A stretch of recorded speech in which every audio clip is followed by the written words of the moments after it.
On my 70th birthday, my daughter gave me a gift I never expected. She sent me away. Pauses. I still remember that morning, every detail, as if time decided to freeze just to make sure I never forget it. I woke up before sunrise like I always do. Old habits don't leave you easily, you know. For 40 years, I woke up early to take care of my home, my husband, and most importantly, my daughter, Mira. That day felt different. It was my birthday. 70 years. Soft chuckle. I never thought I'd live this long. But more than that, I was excited. Not because of gifts. No. At this age, you don't wait for gifts. You wait for love, for presents, for someone to say, "I'm glad you're still here." I thought this birthday would be special. Mira had been acting strangely kind for a week, calling me often, asking what I liked to eat, even asking about my old sorries. She never asked those things anymore. She had become busy, distant, like life had taken her away from me piece by piece. But that week, it felt like I had my daughter back. I remember sitting on my bed, holding that purple silk sari I had saved for years. I wore it only twice, once at her wedding, and once when her daughter, my little Rial, was born. That morning, I wore it again. I even put a small bindi. Smiles faintly. I wanted to look nice. Silly, isn't it? At 70, still trying to look presentable, hoping your child will notice. I walked slowly into the living room. No one was there. The house was quiet. Too quiet. I thought maybe they were planning something. A surprise, perhaps. I smiled to myself and went into the kitchen. Old instincts again. I started making tea. And then I remembered. It's my birthday today. I shouldn't be the one cooking. So I stopped. I sat down instead, waiting. Minutes passed. Then an hour. No one came. Finally, I heard footsteps. Mira walked in, dressed neatly. Not festive, just normal. "Good morning, Ma," she said. Just like that. No hug. No smile. No happy birthday. Pauses, voice softens. I told myself, maybe she's pretending. Maybe the surprise is still coming. So I smiled and said, "Good morning, Beta." I waited. She didn't say it. Not even once. Instead, she handed me a cup of tea and said, "Get ready, Ma. We have to go somewhere." My heart jumped. This was it. The surprise. Maybe a temple visit. Maybe lunch outside. Maybe something special. I said, "Should I wear something nice?" She looked at me and said, "Anything is fine. Anything is fine." Those words, they shouldn't hurt, but they did. Still, I ignored it. Because hope makes you blind. I went back to my room and looked at myself in the mirror. Wrinkles, tired eyes, slow movements. But behind all that, there was excitement. Because I was not just a 70-year-old woman that day. I was a mother, waiting for love from her child. We left the house around 10. In the car, silence filled the space between us. I tried to talk. "Do you remember, Mira? When you turned 10, I made that chocolate cake you loved so much?" She nodded, but didn't smile. I continued anyway. "And when you turned 18, you cried because I forgot candles. And I walked all the way to the market at night to get them?" No response. Just silence. That's when I felt it. Something wasn't right. The road we were taking, it wasn't toward the temple or any restaurant I knew. It was unfamiliar. I looked outside, trying to understand. Then I saw it. A large gate. A board. I couldn't read it properly at first. My eyes aren't what they used to be. But as the car slowed down, the words became clear. Shantivan Senior Care Home. Silence. My heart didn't break immediately. No, it froze. Because the mind, it refuses to accept pain so quickly. I looked at Mira and said, "Why are we here?" She didn't look at me. She just said, "Ma, please understand." And in that moment, everything inside me collapsed.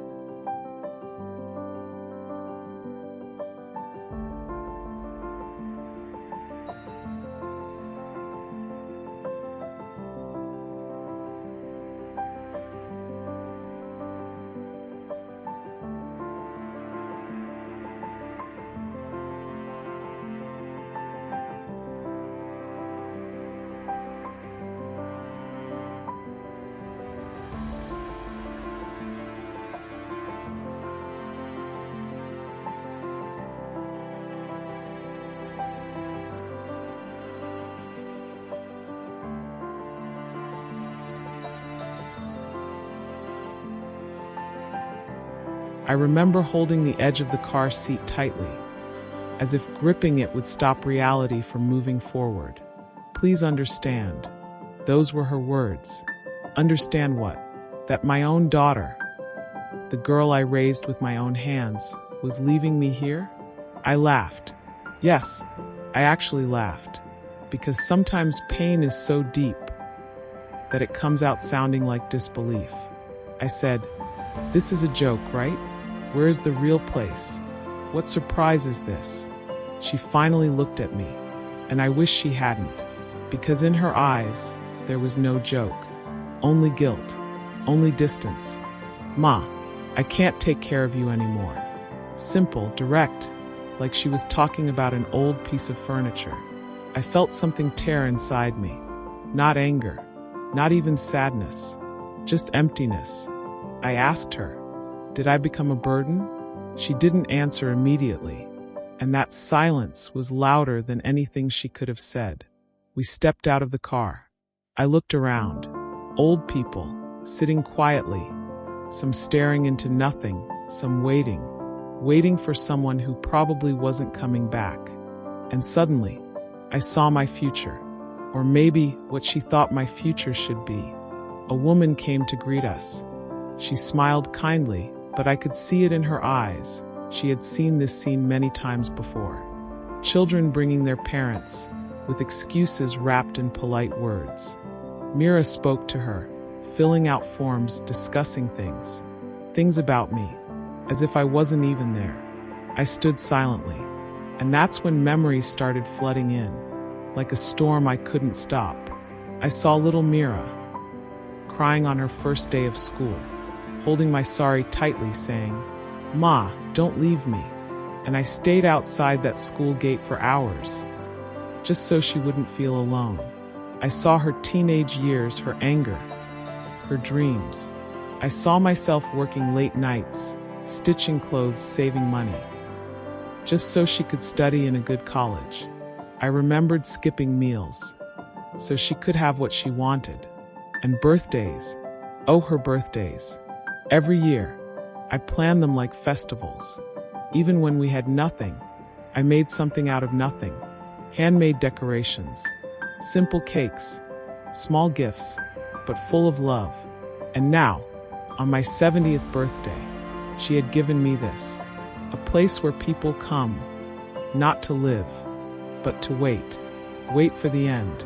I walked up to her slowly. I asked just one question.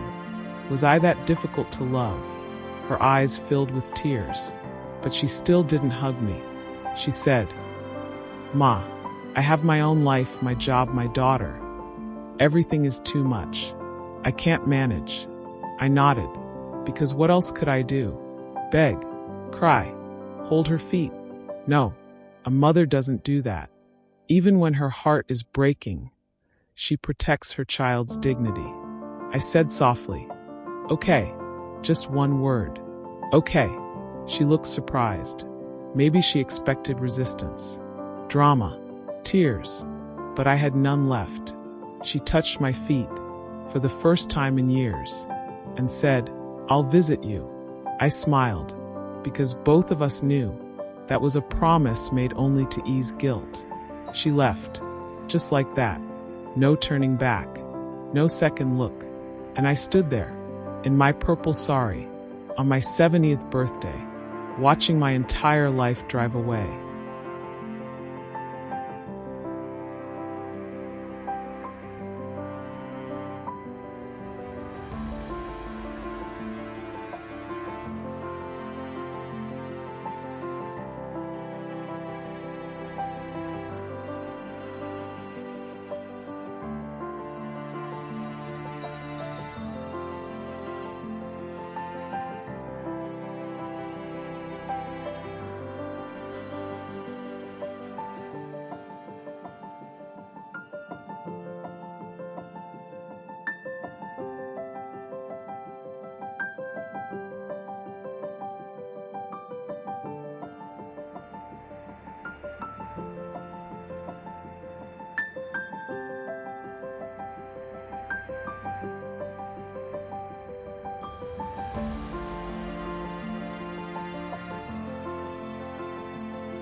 The first night was the hardest, not because of the place, but because of the silence.